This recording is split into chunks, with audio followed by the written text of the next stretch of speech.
Un verset hors contexte peut transformer la vérité des dieux en mensonge spirituel.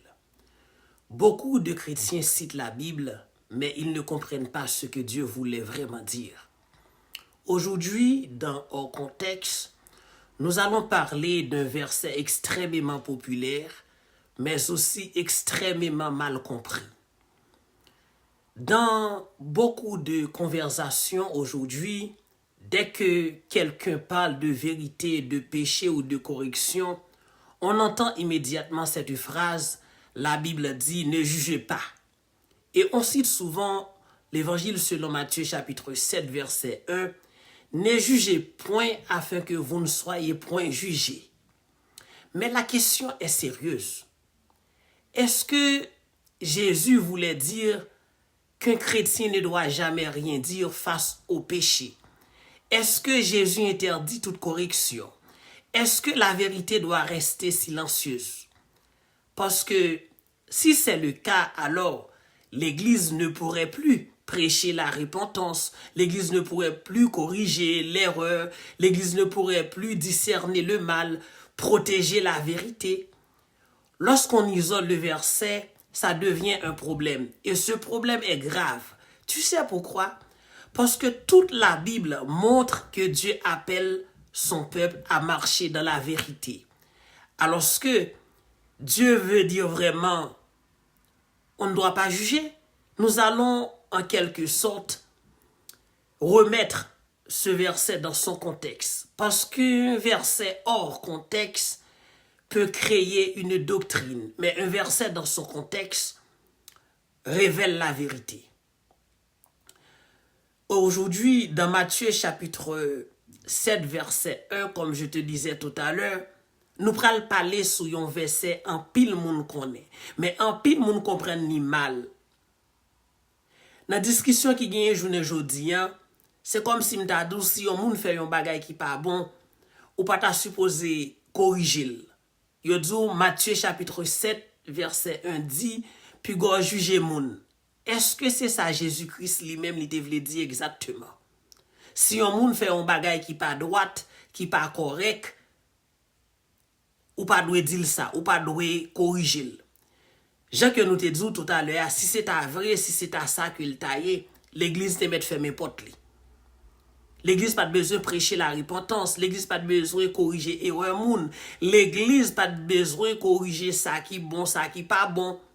Mais le contexte immédiat de ce verset, lisons ce qui vient juste après quelques versets plus loin. Jésus dit, « Pourquoi vois-tu la paille dans l'œil de ton frère et n'aperçois-tu pas la poutre de ton œil? » Et ensuite, il dit, « Ôte premièrement la poutre de ton œil et alors tu verras comment ôter la paille de l'œil de ton frère. » Remarque quelque chose de très important. Jésus ne dit pas, « Ignore la paille ». Il dit commence par examiner ta propre vie. Le problème n'est pas la correction. Le problème est l'hypocrisie spirituelle. C'est quelqu'un qui corrige les autres mais refuse de se corriger lui-même. Jean que nous disons lire. Verset 1, Jésus dit tout de suite après, pour qui ça ou pas ouais paille qui nan j'ai frère ou pour qui ça ouais paille qui nan j'ai frère là ou pas ouais gros bout de bois qui nan j'ai pas là.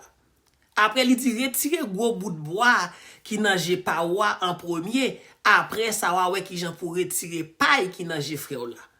C'est un bagage qui est extrêmement important. Jésus pas ignoré paille là. Il dit pour commencer par examiner propre tête pas. Problème non, c'est pas correction. Problème non, c'est hypocrisie spirituelle, hypocrisie lorsque n'a corrigé frère nous pendant ce temps nous-mêmes n'a fait pi mal passer. La Bible parle aussi de discernement. Discernement. Jésus continue dans le même chapitre. Il dit, vous les reconnaîtrez à leur fuite. Matthieu 7, verset 16. Pour reconnaître un faux prophète, il faut discerner. Et Jésus dit aussi, ne juge point selon l'apparence, mais jugez selon la justice. Jean chapitre 7, verset 24. Donc la Bible ne condamne pas le discernement, elle condamne l'orgueil spirituel. Jésus dit dans le même chapitre là, nous va reconnaître yo. Nous va reconnaître yo d'après fuir yo. Ça veut dire pour reconnaître un faux prophète, ou doit avoir capacité pour capable discerner. Jésus dit tout. Pas juger d'après apparence, mais juger d'après justice. Qui donc, Bible n'a pas interdit discernement, il condamne l'orgueil spirituel. Vous pouvez comprendre ça.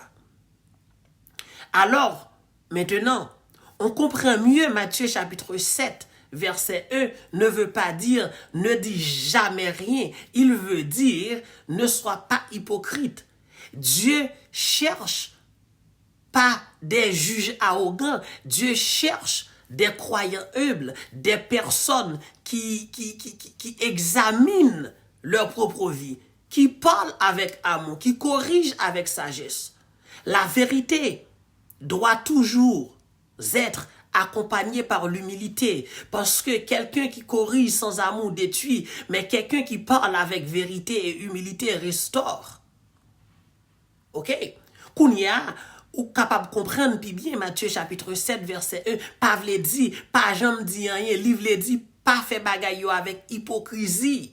Bon Dieu pas chercher juge qui gagne orgueil, bon Dieu a cherché monde qui gagne humilité, monde qui gagne amour, monde qui capable examiner la vie, monde qui capable corriger avec sagesse. Vérité doit toujours marcher ensemble avec humilité, parce que yon monde qui corrige avec l'amour, li pas craser bagay là, mais yon monde qui a parlé avec arrogance, li capable déranger l'ordre des choses. On peut comprendre ça très bien. Jésus-Christ pas dit pour nous pas juger. Et si ce message t'aide à mieux comprendre la Bible, partage cette vidéo. Parce que beaucoup de versets aujourd'hui sont utilisés hors contexte. Et notre mission est simple. Ramener la parole de Dieu dans son vrai sens. Que Dieu vous bénisse. À la prochaine. Dans un autre verset biblique, mal compris, mal interprété, hors contexte. Que Dieu te bénisse.